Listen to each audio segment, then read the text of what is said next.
मैं श्याम कुमार आपका अपना चैनल स्टडी वाईफाई में आप सभी का स्वागत करते हैं। दोस्तों, उम्मीद है आप लोग लॉकडाउन के दौरान स्वस्थ और स्वस्थ ही होंगे। गाइज, आज मैं जो आप लोगों को पढ़ाने जा रहा हूँ, बहुत सारे स्टूडेंट बोल रहे थे कि कंपटीशन से रिलेटेड वीडियो बनाइए। तो गाइज, आज मैं जो आप लोगों को पढ़ाऊँगा वो बहुत ही इम्पोर्टेंट चैप्टर है आप लोगों का कि भारतीय इतिहास। आप लोग सुनते होंगे कि कंपटीशन ऑल कॉम्पिटिटिव एग्जाम, या वो यूपीएससी हो, बीपीएससी हो, या रेलवे हो, या कोई भी एग्जाम हो, बैंक हो, एसएससी हो, उसमें आपको जीके में अधिक से अधिक क्वेश्चन इतिहास से ही आते हैं। इतिहास से दोस्तों अधिक से अधिक क्वेश्चन भारतीय इतिहास से ही पूछा जाता है कि भारत के इतिहास दोस्तों ये सबसे बहुत ही महत्वपूर्ण रहा है। सबसे पहले ये जान लेते हैं दोस्तों कि इतिहास कहते हैं किसको। इतिहास किसे कहते हैं? हमारे जीवन में जो भी घटना घटित होती है वे सब इतिहास कहलाते हैं। हमारे जीवन में जो भी घटना घटित हो वे सब इतिहास के अंतर्गत ही आते हैं, क्योंकि जो प्राचीन में घटना घटित हुआ वो भी इतिहास के अंतर्गत आए। प्राचीन मतलब क्या होता है? पहले जो घटना घटित हुआ वो सब इतिहास के ही अंतर्गत आते हैं। इसके बाद मध्य में हुआ, मध्यकालीन में, यानी कि बीच में छोटा मध्यकालीन में हुआ तो वो भी आप लोगों का इतिहास के अंतर्गत ही आया। इसके बाद आधुनिक हुआ तो वह भी आप लोगों के इतिहास के अंतर्गत ही आया। जो भी घटना घटित होती है हमारे जीवन में वो सब इतिहास के अंतर्गत ही आते हैं। तो दोस्तों, आप लोगों का क्वेश्चन रहेगा कि इतिहास किसे कहते हैं। बहुत से स्टूडेंट से पूछिएगा क्या पढ़ रहे हैं, तो कहेगा इतिहास पढ़ रहे हैं, हिस्ट्री का क्वेश्चन बना रहे हैं, हिस्ट्री का ऑब्जेक्टिव क्वेश्चन बना रहे हैं, लेकिन उसको ये पता नहीं है कि इतिहास किसे कहते हैं। इतिहास किसे कहते हैं ये उसको पता नहीं रहता है। अगर पूछिए तो कहेगा पता नहीं। अब वो वैदिक काल की घटना पढ़ रहा है, पाषाण काल की घटना पढ़ रहा है, पूछेगा कि ये कौन सी है, प्राचीन है या मध्यकालीन है या आधुनिक है, तो बोलेगा पता नहीं ये तो। लेकिन इसको सबसे पहले ये याद रखना बहुत जरूरी है दोस्तों कि आप जो क्वेश्चन पढ़ रहे हैं वह कौन काल का है, प्राचीन का है या मध्यकालीन का है या आधुनिक का है। आपको जब ये चीज सही से पता रहेगा तब आपका जो है धीरे धीरे पढ़ने का कॉन्फिडेंस बनेगा, और जो भी काल से जो पूछेगा वो आपको पता रहेगा।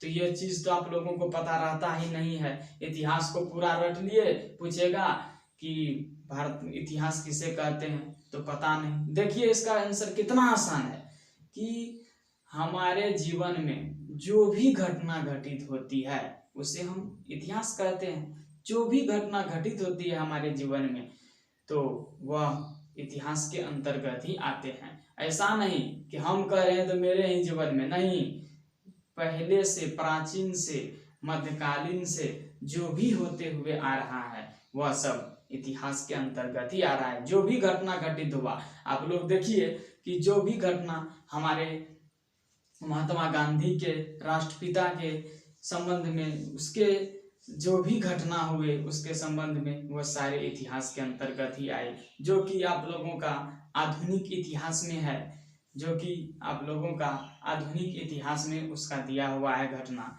इसके बाद वैदिक काल में जो भी घटना घटित हुआ वो सब आपका प्राचीन में आ जाएगा। इसके बाद आप लोग आपका सल्तनत काल में जो भी घटना घटित हुआ वो सब आपके मध्यकालीन में आ जाएगा। और इसके बाद आपका एक और है कि स्वतंत्रता के उपरांत, उसमें जो 1950 से उसमें घटना घटित हुआ था। तो दोस्तों आप लोग तो अभी तक, हमको उम्मीद है कि हर टीचर सब भी और सब पढ़ाते हैं कि इतिहास को 3 भागों में बांटा गया है, लेकिन इतिहास को 4 भागों में बांटा गया है। ये जो है चौथा भाग है कि स्वतंत्रता के उपरांत क्या है चौथा भाग, स्वतंत्रता के उपरांत। चौथा भाग क्या है आपका, स्वतंत्रता के उपरांत। तो स्वतंत्रता के जो उपरांत है दोस्तों, स्वतंत्रता के उपरांत वह 1950 से शुरू होता है, जिसमें कि पाकिस्तान को अलग किया गया था। ये स्वतंत्रता के उपरांत ही किया गया था। इसके बाद शीत युद्ध जो हुआ था, नई आर्थिक नीति जो चलाई गई थी, 1991 की जो घटना थी, वे सब स्वतंत्रता के उपरांत हुआ था। तो इसलिए स्वतंत्रता के उपरांत का मतलब समझे कि स्वतंत्र जब हो गया था अपना भारत, इसके उपरांत जो हुआ था उसे हम लोग स्वतंत्रता के उपरांत कहते हैं। आदमी क्या करते हैं, टीचर सब, स्टूडेंट सब इसको छोड़ देते हैं, इसको याद नहीं करते हैं। नहीं दोस्तों, इसको छोड़ना जरूरी नहीं है, इसलिए क्वेश्चन छूट जाता है। और एक चीज ध्यान रखिएगा कि आप लोगों के इतिहास में कोई भी एग्जाम हो, यूपीएससी, बीपीएससी, रेलवे, आरआरबी, जो भी एग्जाम हो, एसएससी, बैंक, चाहे वो दुनिया का कोई भी एग्जाम हो, तो आपको तो ये पता होगा कि यूपीएससी होता है आईएएस लेवल, जिससे हम डीएम बनते हैं, एसपी बनते हैं, एडीएम बनते हैं। और बीपीएससी होता है उससे थोड़ा नीचे का लेवल, आईपीएस जिसको कहते हैं। तो वो हो गया दोस्तों आपका, उसमें आ जाएगा आपको पदाधिकारी, ब्लॉक डेवलपमेंट ऑफिसर, सीओ, इसके बाद पदाधिकारी, अंचल पदाधिकारी, ये सब आ जाएंगे आपका, और दरोगा, ये सब आ जाएंगे आपका बीपीएससी के अंतर्गत। इसके बाद दोस्तों रेलवे में आ जाएगा, आरआरबी में आपका रेलवे का जो भी एग्जाम है वो सारे आ जाएंगे। बैंक में तो सारा बैंक का होगा ही। एसएससी में हो गया आपका, जिस अनुसार से क्वेश्चनिंग होगा, जिस अनुसार से आपका मार्क उठेगा, उस अनुसार से आपको उसमें जॉब मिलेगा। तो दोस्तों आप लोग इतिहास को पढ़िए, कोई भी एग्जाम हो उसमें आप लोगों का अधिक से अधिक आर्ट्स पेपर में अधिक से अधिक आपका हिस्ट्री से क्वेश्चन होगा ही, या कोई भी एग्जाम हो और कोई विषय से रहे या नहीं रहे, लेकिन हिस्ट्री से क्वेश्चन रहेगा।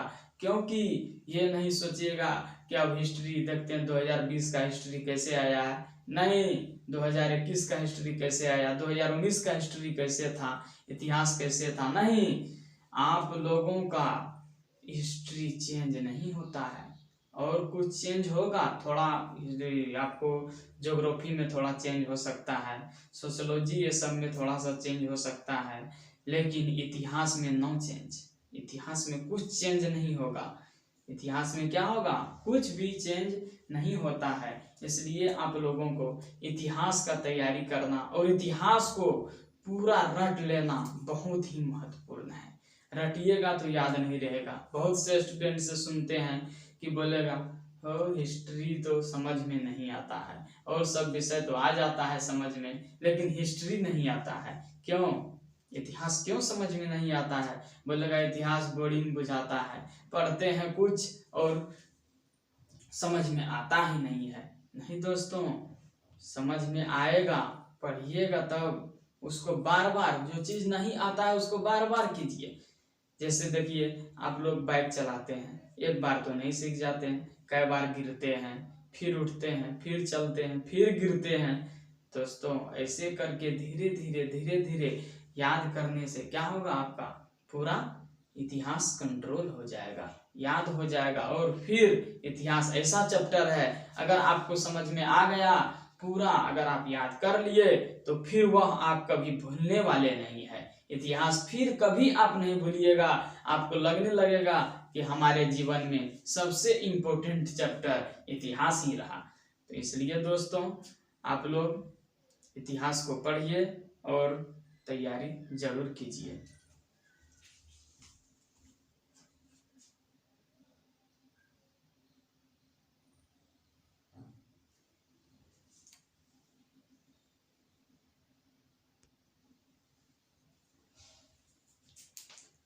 तो दोस्तों आप लोग इतिहास को पढ़िए और उसके दौरान आप लोग तैयारी जरूर कीजिए। तो आइए अब हम चलते हैं क्वेश्चन की ओर। आप लोगों को समझ आ गया होगा कि इतिहास किसे कहते हैं। हमारे जीवन में जो भी घटना घटित होती है उसे हम इतिहास कहते हैं, वे सब इतिहास के अंतर्गत ही आते हैं। तो आइए दोस्तों, आप लोगों ने तो उम्मीद है कि अभी तक आप लोगों ने इतिहास को 3 भागों में बांटा गया है, यही पढ़े होंगे। तो आज हम आप लोगों को पढ़ाते हैं कि इतिहास को 4 भागों में बांटा गया है, कैसे। तो आइए दोस्तों, हम आप लोगों को आज पढ़ा रहे हैं। तो कह रहा है कि भारत का इतिहास, इसे देखिए 4 भागों में बांटा गया है। सबसे प्रथम भाग है प्राचीन इतिहास, जिसे हम लोग पहले के अध्ययन में पढ़े थे। प्राचीन इतिहास में हमारे देश में बहुत से हमारे देश का उस समय नाम निशान भी नहीं था। इसके बाद आया मध्यकालीन इतिहास, इसके बाद आया आधुनिक इतिहास, और इसके बाद स्वतंत्रता के उपरांत, यानी स्वतंत्रता के उपरांत में जो भी घटना हुई थी, जो भी देश अलग किया गया था, जो भी वहाँ युद्ध हुआ था, शीत युद्ध हुआ, इसके बाद नई आर्थिक नीति 1951 में हुआ। तो ये सब दोस्तों हमारे स्वतंत्रता के उपरांत हुआ था। तो आइए दोस्तों, अब हम आते हैं फर्स्ट से आप लोगों को समझा दें कि प्राचीन काल इतिहास किसे कहते हैं। तो सबसे पहले देखिए, प्राचीन काल में सबसे पहले था पाषाण काल। क्या था? पाषाण काल। इसके बाद था सिंधु घाटी की सभ्यता। इसके बाद क्या हुआ? सिंधु घाटी की सभ्यता। जब हम आप लोगों को पढ़ाएंगे तो इसका पाषाण काल का, सिर्फ पाषाण काल को हम आप लोगों को कम से कम आधे घंटे 40 मिनट या 50 मिनट का वीडियो में समझाएंगे कि पाषाण काल क्या है। अभी आप लोगों को ये सब का करवा देते हैं कि कौन कौन सी घटना हुई थी, कौन कौन सा आंदोलन हुआ था प्राचीन में, मध्यकालीन में, आधुनिक में, किसके किसके नेतृत्व हुआ था, और स्वतंत्रता के उपरांत। तो आइए दोस्तों, अब आप लोगों को हम समझा रहे हैं कि प्राचीन में क्या हुआ था। पाषाण काल था, इसके बाद सिंधु घाटी सभ्यता थी। पाषाण काल था, सिंधु घाटी सभ्यता थी, वैदिक काल था, महाजनपद काल था जो 6ठी शताब्दी से था। महाजनपद काल कब से था? 6ठी शताब्दी से था। इसके बाद धार्मिक आंदोलन हुआ था। इसके बाद प्राचीन में क्या हुआ था? धार्मिक आंदोलन, जो भी धर्म था वह सबको, धार्मिक जो था उस पे आंदोलन किया गया था। धार्मिक सबको क्या किया जाता था? सबको मार दिया जाता था। जो भी धर्म कर्म करता था, कहीं जंगल में बैठ करके तपस्या करते थे मुनि सब, वो सबको क्या करता था? वहाँ के राक्षस लोग मार देते थे। तो उसी में क्या हुआ था? धार्मिक आंदोलन हुआ था। मौर्य काल था, और पूर्वोत्तर काल था, और गुप्त काल था। इसके बाद गुप्तोत्तर काल था, और पूर्व मध्य काल था। तो यह पूर्व मध्य काल जो है, यह प्राचीन भारत का लास्ट टॉपिक है। इसके बाद मध्यकालीन इतिहास चालू हो जाता है। तो समझ आ गया होगा। हम फिर से आप लोगों को रिपीट कर देते हैं कि प्राचीन भारत में देखिए, सबसे पहले पाषाण काल था, इसके बाद सिंधु घाटी की सभ्यता हुई थी, इसके बाद वैदिक काल था, इसके बाद महाजनपद काल जो 6ठी शताब्दी में हुई थी, और धार्मिक आंदोलन हुआ था। इसके बाद मौर्य काल हुआ था। आप लोगों को पूछ लेगा कोई कि धार्मिक आंदोलन किस समय हुआ था? तो प्राचीन काल के समय में हुआ था। किस समय हुआ था? प्राचीन काल के समय में। अब पता नहीं रहेगा तो कहाँ से कहिएगा कि प्राचीन काल। अब हम पढ़ाते, डायरेक्ट पढ़ाने लगते कि पाषाण काल है। ये आप लोगों के प्राचीन भारत के फर्स्ट टॉपिक है कि पाषाण काल क्या है। आप लोगों को पता ही नहीं रहता कि प्राचीन काल क्या होता है, तो इसलिए समझा दिए। इसकी टोटल आप लोगों को समझा देते हैं। अगर कभी भी कोई भी आप लोगों से क्वेश्चन पूछेगा तो फट से उसको बता दीजिएगा। इसको आप लोग नोट्स जरूर बना लीजिएगा। ये नहीं सोचिएगा कि ऐसे समझाने के लिए बनाए हैं। हम समझाने के लिए बनाए हैं, लेकिन इसको लिखिएगा, फिर ही याद रहेगा। कोई पूछ लेगा कि महाजनपद काल जो 6वीं शताब्दी में हुई थी, वह किस समय, किस काल के अंतर्गत हुआ था, तो पता ही नहीं रहेगा। क्या बोलिएगा? तो इसको नोट्स तैयार बना लीजिएगा, तो याद हो जाएगा। आप लोग इसको याद कर लीजिएगा कि प्राचीन काल के अंतर्गत हुआ था क्या? कि महाजनपद काल का आंदोलन 6वीं शताब्दी में। इसके बाद दोस्तों नेक्स्ट है कि धार्मिक आंदोलन। फिर आप लोगों को कोई पूछ सकता है कि धार्मिक आंदोलन किस काल में हुआ था, तो यह धार्मिक आंदोलन जो है प्राचीन काल में हुआ था। और इसके बाद पूछ लेगा मौर्य काल, तो ये भी प्राचीन काल में हुआ था। इसके बाद पूर्वोत्तर काल, ये भी प्राचीन में हुआ था। गुप्त काल, यह भी प्राचीन में हुआ था। और गुप्तोत्तर काल, यह भी प्राचीन में हुआ था। और पूर्व मध्य काल, यह भी प्राचीन में हुआ था। अब दोस्तों नेक्स्ट को आते हैं कि पूर्व, इसका सबसे लास्ट है प्राचीन का कि पूर्व क्या है कि पूर्व मध्य काल, पूर्व मध्य काल। इसके बाद यहाँ से शुरू हो जाता है कि मध्यकालीन भारत, यानी मध्यम। प्राचीन के बाद क्या होगा, मध्यम। इसके बाद आधुनिक, छोटा उससे, इससे भी छोटा, और इसके भी बाद हुआ था स्वतंत्रता के उपरांत। तो आइए दोस्तों, मध्यकालीन में क्या हुआ था, सल्तनत काल था। इसके बाद मुगल काल था। इसके बाद विजयनगर बहमनी था, और मराठा, और धार्मिक, और पतन। क्या हुआ था, धार्मिक का पतन हो गया था। मध्यकालीन भारत में धार्मिक का पतन हो गया था, जिसके उपरांत यह मध्यकालीन में जो भी धर्म कर्म करते थे आदमी, उसको वहां के राक्षस सब क्या करते थे, मध्यकालीन समय के राक्षस सब उसको मार देते थे। कहीं बैठ के तपस्या करते थे मुनि लोग, उस सबको मार देते थे। इस पे आंदोलन हुआ था। हम आप लोगों को जब इसका पढ़ाएंगे आप लोगों को ऑब्जेक्टिव, तो पूरा हम समझाएंगे कि कैसे पतन हुआ था, क्या हुआ था, किसके अंतर्गत, किस ईस्वी में हुआ था। ये सारे चीज हम आप लोगों को बहुत डीपली से समझाएंगे। तो देखिए मध्यकालीन में क्या है, सल्तनत काल, मुगल काल, विजयनगर बहमनी, और इसके बाद मराठा का युद्ध हुआ था, धार्मिक युद्ध हुआ था, धार्मिक का पतन हुआ था। अब दोस्तों आइए आधुनिक में, विदेशों का आगमन हुआ था। आधुनिक में क्या हुआ था, विदेश का जो आगमन हुआ था, जो विदेशी यात्री आकर के हमारे देश में क्या किए थे, व्यापार किए थे। और व्यापार करने के उपरांत क्या किए थे, हमारे देश को लूटना चालू कर दिए थे। अंग्रेज लोग आकर के क्या किए थे, लूटना चालू कर दिए थे, जो कि 1915 में हुई थी। 18 ये सब विदेशी का आगमन हुआ। वेस्ट इंडिया कंपनी ये लोग बनाए, और बना करके क्या किए, धीरे धीरे धीरे धीरे वहाँ के जो राजा थे, यह कहाँ, विदेश वेस्ट इंडिया कंपनी कहाँ बने थे, यह गुजरात में था। वेस्ट इंडिया कंपनी, विदेशी का आगमन जो हुआ था, ईस्ट इंडिया कंपनी वहाँ पे खोले गए थे। और वहाँ पर क्या हुआ था, जिन राजाओं से उस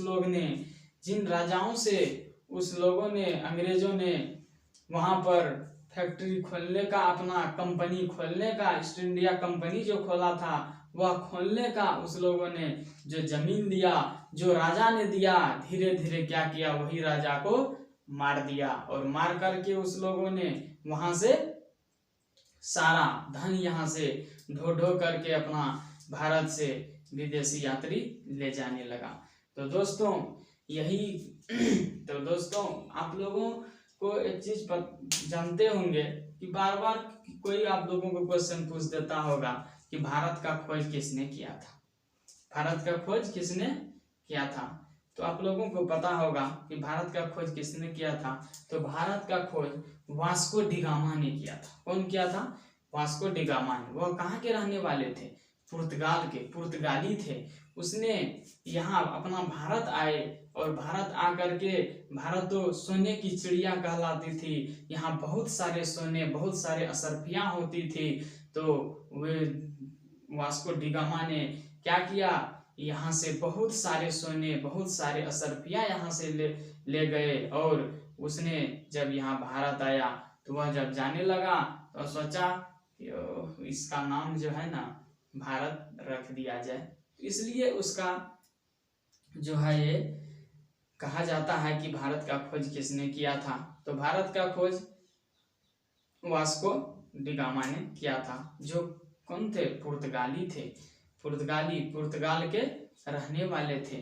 तो दोस्तों आप लोगों को हम ये भी क्वेश्चन बहुत डीप से पढ़ाएंगे। आधुनिक में आएंगे तो आप लोगों को हम पढ़ाएंगे कि भारत का खोज किसने किया था, इधर मध्यकालीन में भी आएंगे, इसमें भी आप लोगों को समझाएंगे कि भारत का खोज किसने किया था। अभी तो आप लोगों को हम इंट्रोडक्शन यानी इसका दर्शन करवा रहे हैं, इंट्रोडक्शन दे रहे हैं कि कैसे कैसे पढ़ा जाएगा, कौन कौन से काल थे। तो आप लोगों को जब हम इस सब का आंसर करवाएंगे तो बहुत डीप से समझाएंगे। आप लोग जरूर हमारे चैनल को सब्सक्राइब कीजिएगा और लाइक कीजिएगा कि इसके बाद जो भी वीडियो हम बनाए आप लोगों का के पास यह वीडियो पहुंच सके, क्योंकि चैनल सब्सक्राइब रहेगा तब ये तो आप लोगों के पास वीडियो जाएगा, नोटिफिकेशन जाएगा, नहीं तो नोटिफिकेशन नहीं जाएगा। तो इसलिए आप लोग लाइक करें, वीडियो को सब्सक्राइब करें और कमेंट बॉक्स में जरूर बताइएगा कि ये समझा जो रहे हैं आप लोगों को कैसा लगता है। तो दोस्तों आइए कि विदेशी का आगमन हुआ, इसके बाद साम्राज्य की स्थापना हुई। इसके बाद क्या हुआ था, साम्राज्य की स्थापना हुई। कोई पूछ लेगा कि विदेशों का आगमन किस काल में हुआ था, तो बहुत सारे स्टूडेंट की चुप रह जाएंगे। विदेशों का आगमन किस काल में हुआ था, कोई प्राचीन कहने लगेगा, कोई मध्यकालीन कहने लगेगा, शायद एक कोई होंगे कि आधुनिक कहेगा। इसलिए दोस्तों आप लोग कड़ी से कड़ी मेहनत कीजिए, कड़ी से कड़ी मेहनत कीजिए, तभी सक्सेस होगा। आजकल स्टूडेंट सब बोलते हैं कि जॉब नहीं मिल रहा है जल्दी। नहीं दोस्तों, जब मिलेगा, मेहनत नहीं करते हैं। ये कोई नहीं कहते हैं कि हम मेहनत नहीं करते हैं, मेहनत कीजिए, मेहनत का फल बहुत ही मीठा होता है। परिश्रम कीजिएगा तो फल उसका मीठा होगा ही। कि कर्म प्रधान जस कर राखा, जस करनी तस फल चाखा। जैसा कर्म कीजिएगा वैसा फल आपको जरूर मिलेगा। तो पढ़िएगा, मेहनत कीजिएगा, मेहनत का फल मिलेगा। तो इसलिए दोस्तों आइए कि इसके बाद था कि आर्थिक शोषण। क्या था, आर्थिक शोषण। यह भी हुआ था आधुनिक में। तो हम आप लोगों को ये जो समझा रहे थे ये था कि विदेशी का आगमन कब हुआ था। कोई पूछ देगा कि विदेशियों का आगमन कब हुआ था, तो यह हुआ था आधुनिक काल में। आधुनिक काल में विदेशियों का आगमन हुआ था। अब दोस्तों है कि सामाजिक धार्मिक आंदोलन। क्या है नेक्स्ट, कि सामाजिक धार्मिक आंदोलन जो हुआ था। देखिए प्राचीन में भी धार्मिक आंदोलन हुआ और मध्यकालीन में भी धार्मिक आंदोलन हुआ और आधुनिक में भी सामाजिक धार्मिक आंदोलन हुआ। तो दोस्तों धर्म देखिए यहीं से पता चलता है कि धर्म जब जब शुरू हुआ तो उसका अंत नहीं हुआ। कितना भी अंत करना चाहा, अंत नहीं हुआ। इसलिए आप लोग थोड़ा सा धर्म कर्म भी कीजिए, इसका अंत नहीं होता है। अब दोस्तों नेक्स्ट है कि 1857 की क्रांति। इसमें बहुत सारे लोग मारे गए थे। इसके बाद देखिए यह 1857 की जो क्रांति थी यह महात्मा गांधी के नेतृत्व में हुआ था। अब नेक्स्ट है कि स्वतंत्रता संघर्ष। स्वतंत्रता संघर्ष जो था इसे गांधी जी ने चलाए थे। स्वतंत्रता संघर्ष ये इसे गांधी जी ने चलाए थे। इसमें इसने किसान, जनजातियों और गांधीवादी आंदोलन किए थे। इसे गांधी जी ने चलाए थे स्वतंत्रता संघर्ष। इसके बाद है आप लोगों को हम बहुत डीपली से पढ़ाएंगे आधुनिक भारत में गांधी जी के बारे में, गांधी युग के बारे में भी पढ़ाएंगे। हमारा इसके बाद फर्स्ट वीडियो गांधी युग के बारे में ही हम पढ़ाएंगे, क्योंकि दोस्तों आप लोगों के एग्जाम में जो आता है सबसे ज्यादा क्वेश्चन जो आता है कॉम्पिटिटिव एग्जाम में, कोई भी एग्जाम में, तो वह आधुनिक से सबसे ज्यादा क्वेश्चन आता है। इसके बाद प्राचीन से आता है, इसके बाद मध्यकालीन से आता है, इसके बाद स्वतंत्रता के उपरांत से क्वेश्चन कुछ पूछता है। तो दोस्तों अब नेक्स्ट है कि governor general viceroy. Governor general जो था इसका भी बहुत ही महत्वपूर्ण योगदान था। इसमें भी बहुत घटना घटित हुई थी और गांधी जी के बारे में हम आप लोगों को बहुत डीपली से पढ़ाएंगे। इसलिए आप लोग हमारे चैनल को सब्सक्राइब कर दीजिएगा कि हम नेक्स्ट जो अब वीडियो बनाएंगे, इसके बाद जो हम वीडियो बनाएंगे उसमें हम आप लोगों को गांधी युग के बारे में, गांधी जी का एक एक पॉइंट आप लोगों को बताएंगे कि गांधी जी का जन्म कब हुआ था, उसका शिक्षा कहाँ से प्राप्त हुई थी, कौन कौन सी घटना हुई थी उसके जीवन में, और उसका शादी कब हुआ था, किससे हुआ था, ये भी पता नहीं होगा किसी को कि गांधी जी का शादी कब हुआ था और किससे हुआ था। गांधी जी जब 13 वर्ष की उम्र में थे तो उसका शादी जो है कस्तूरबा गांधी से करवा दी गई थी। तो दोस्तों, हम आप लोगों को नेक्स्ट क्वेश्चन, इसके बाद वाली वीडियो में हम आप लोगों को बहुत ही डीप से समझाएंगे, एक एक युग के बारे में, एक एक युग के बारे में, कि वैदिक काल के बारे में पढ़ाएंगे, वैदिक युग के बारे में पढ़ाएंगे। इसके बाद सिंधु घाटी सभ्यता कौन कौन से आए, इसके बाद हम सारे को लेके चलेंगे और एक एक पॉइंट द पॉइंट आप लोगों को हम इतिहास का पढ़ाएंगे। प्राचीन मध्यकालीन भारत, पानीपत का युद्ध, इसके बाद सिंधु घाटी की सभ्यता, और इसके बाद आप लोगों का जितना भी युद्ध हुआ, जितना भी युद्ध हुआ, जो भी हुआ, वो सारा चीज हम आप लोगों को बहुत डीपली से पढ़ाएंगे। अलाउद्दीन खिलजी का क्या समय था, क्या किए थे, वो सब किस किस काल में आए थे, और इसके बाद आप लोगों को हम ये सारा चीज एक एक पॉइंट द पॉइंट पढ़ाएंगे। दोस्तों, अब आइए, स्वतंत्रता के उपरांत 1950 में आंदोलन हुआ था, शीत, इसके बाद 1950 के बाद शीत युद्ध हुआ था 1950 में ही। नई आर्थिक नीति 1991 में चलाई गई थी, नई आर्थिक नीति, इसके से क्वेश्चन आप लोगों को पूछता है, शीत युद्ध, नई आर्थिक नीति। आप लोगों को अगर दोस्तों अभी हम ये स्वतंत्रता के उपरांत नहीं पढ़ाते तो आप लोगों को कोई पूछ देता कि नई आर्थिक नीति जो हुई थी 1991 में, वह कब हुआ था, किस काल में हुआ था, किसके उपरांत हुआ था, बता तो नहीं पाते।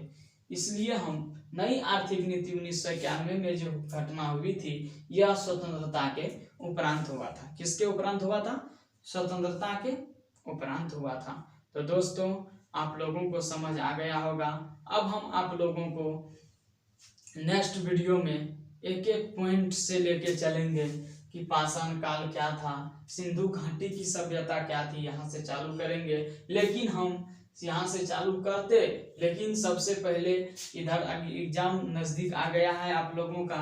इधर आप लोगों को आरआरबी, एनटीपीसी, ग्रुप डी, इसके बाद एसएससी, ये सारे एग्जाम होंगे, नीट, और इसके बाद आप लोगों का बीपीएससी, दरोगा का भी वैकेंसी निकला है, ये सब एग्जाम होंगे। इसलिए हम आप लोगों को पहले आधुनिक इतिहास पढ़ाएंगे, इसके बाद मध्यकालीन पढ़ाएंगे, इसके बाद प्राचीन पढ़ाएंगे, और इसके बाद हम स्वतंत्रता के उपरांत के ये सारे आप लोगों को पढ़ा देंगे, क्योंकि इससे ज़्यादा क्वेश्चन आते हैं। इसलिए हम सबसे पहले आप लोगों को आधुनिक भारत से ही पढ़ाएंगे। और आज सबसे पहले आधुनिक भारत में हम गांधी युग के बारे में पढ़ाएंगे कि समाजवादी राष्ट्रवादी आंदोलन में गांधी जी का क्या योगदान था।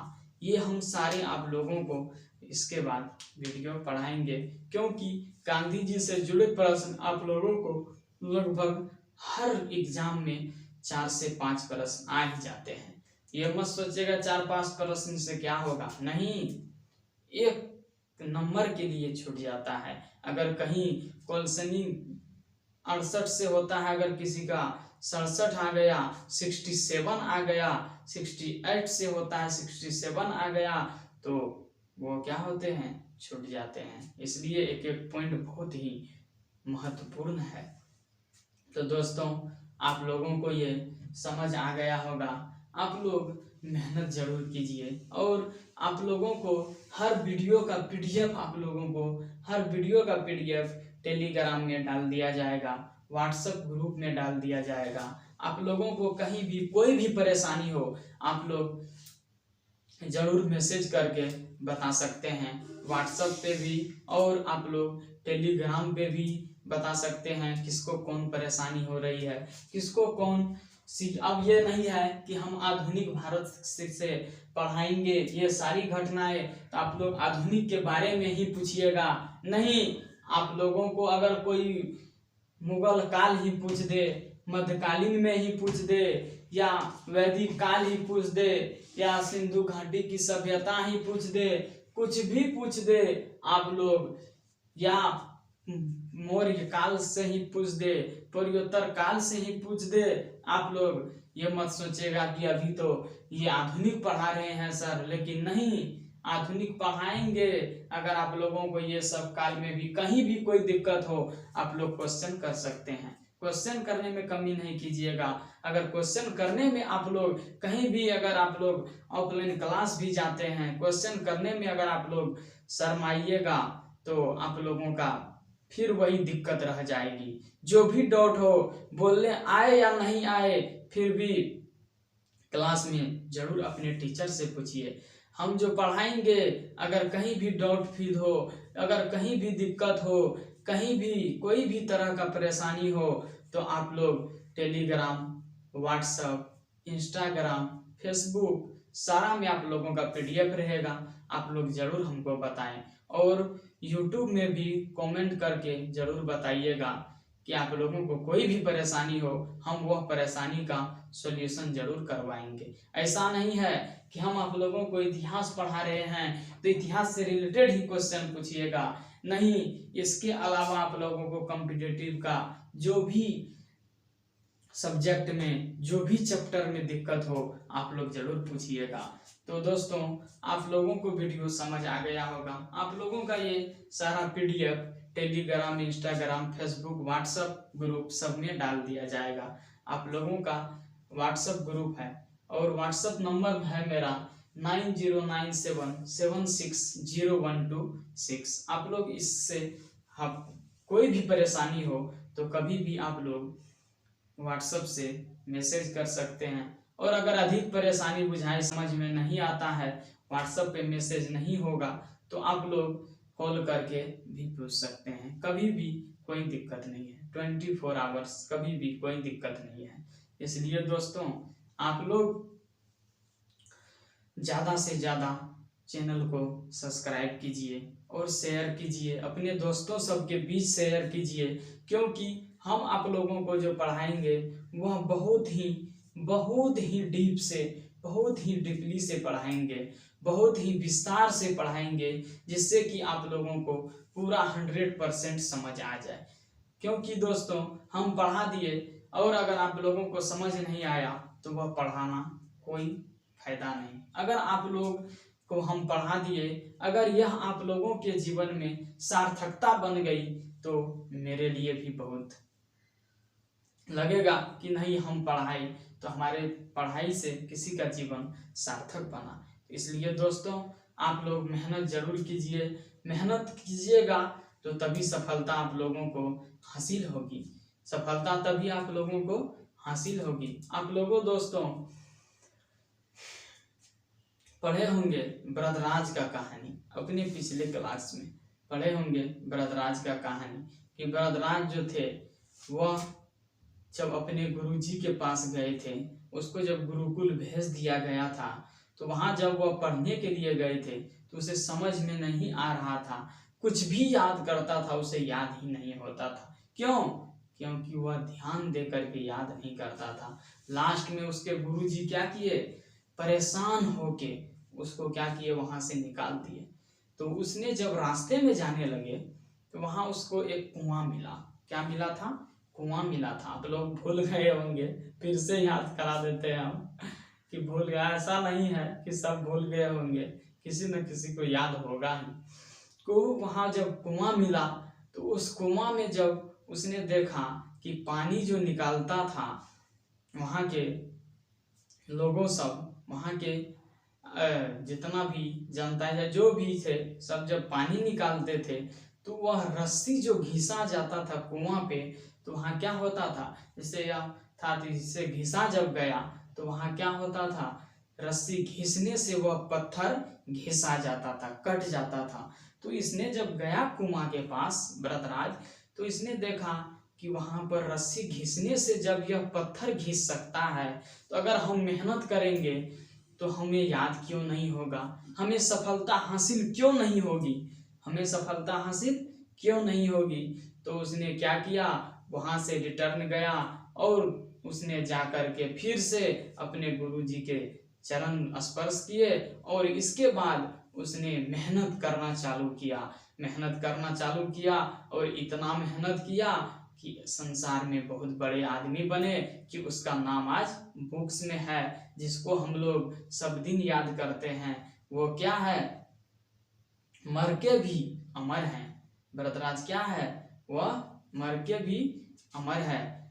जैसे हमारे गांधी जी देखिए, ये तो मर के भी अमर है। आप लोगों के रुपया में भी, हर एक रुपया में अगर इसका फोटो नहीं हो, सत्यमेव जयते नहीं लिखे हो, तो वह रुपया नहीं चलेगा।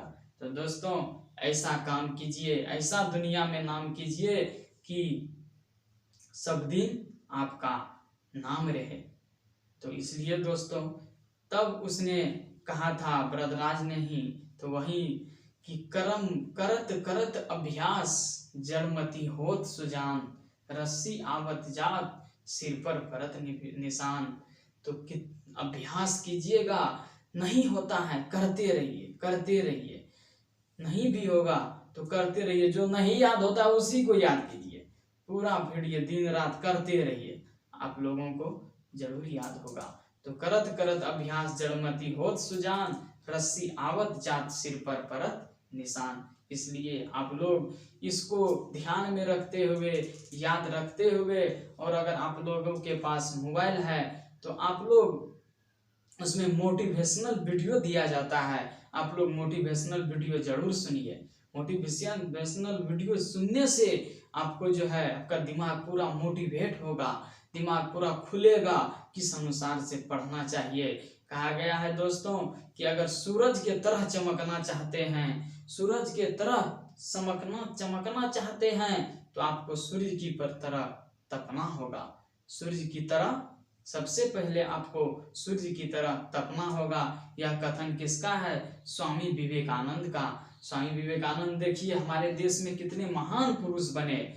उसको जब पूछा जाता था कि आपके पास आप कितने दिन बोल सकते हैं, तो उसने कहते थे कि हम कम से कम, हम आप लोगों को स्वामी विवेकानंद के बारे में भी इसमें आता है, इसलिए हम आप लोगों को बता रहे हैं कि जब वो अमेरिका गए थे, वहां जब इसको स्वामी विवेकानंद को सिर्फ 0 लिख के दे दिया गया था, 0 लिख के, तो उसने इस पे 7 दिन और 7 रात बोले थे। जब वहां के आदमियों ने उससे पूछा कि महाराज अब आप कितने दिन बोल सकते हैं ये 0 पे, तो उसने कहा कि जब तक ये गोल है, जब तक हमारे धरती माता रहेगी और हमारे सूर्य देवता रहेंगे, तब तक हम बोलते रहेंगे। देखिए कितना उसके दिमाग में कॉन्फिडेंस था। वो भी तो हमारे ही और आपके ही तरह आदमी थे। तो दोस्तों, आप लोग मेहनत जरूर कीजिए और मोटिवेशनल वीडियो को आप लोग जरूर देखिए। मोटिवेशनल वीडियो अगर आप लोग देखिएगा तो आपका दिमाग मोटिवेट होगा और आप उस अनुसार से उस पे चलिएगा और आप लोग याद कीजिएगा। तो दोस्तों, अब आप लोग मेहनत कीजिए और मेहनत का फल, परिश्रम का फल बहुत ही मीठा होता है। परिश्रम कीजिए। तो दोस्तों, अब आइए, आप लोगों को वीडियो समझ आ गया होगा, तो आप लोग हमारे चैनल को सब्सक्राइब करें, लाइक करें और कमेंट करें, और कमेंट बॉक्स में जरूर बताएंगे कि आप लोगों को वीडियो कैसा लगा। दोस्तों, अब हम आप लोगों को इसके अगले क्लास में आधुनिक भारत से स्टार्ट करेंगे। आप लोग सब्सक्राइब कीजिएगा चैनल को, ताकि आप लोगों के पास अगला वीडियो का नोटिफिकेशन पहुंच सके। Okay, thanks.